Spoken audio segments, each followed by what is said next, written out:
మనందరం ఏమంటామంటే లోకంలో నేను ఉండాలండి అంటాం. నేను పోవాలంటే అని ఎవడండగా? నేను ఉండాలి కదా. ఎవరమన్నా ఏమంటామంటే నేను ఉండాలి. నేను ఉండాలి అన్న మాట అర్థం లేని కోరిక.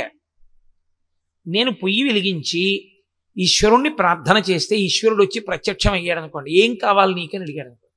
నేను వెలిగించుకున్న పొయ్యిలో మంట వేడిగా ఉండేటట్టు చూడండి అని అడిగాను అనుకోండి. ఆయన ఏమంటాడు?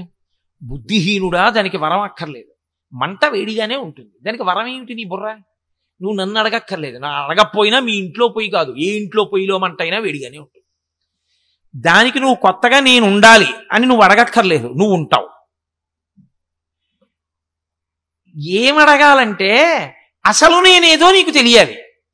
ఇది నేను అనుకోవడం వల్ల ఏమనుకుంటున్నావంటే ఇది పోతుందని భయపడుతున్నావు, అబద్ధాన్ని పట్టుకుని ఉండాలంటున్నావు, సత్యాన్ని వదిలిపెట్టేసి అది ఉండదంటున్నావు.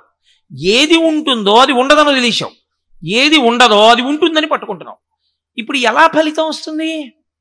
రాదు.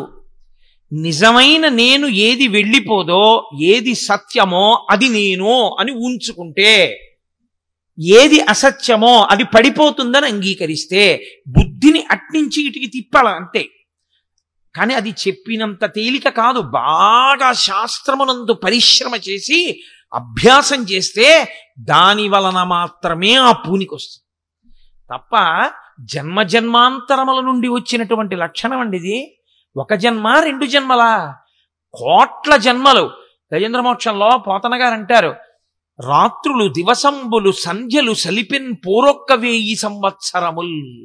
రాత్రి లేదు, పగలు లేదు, సంధ్యాకాలం లేదు.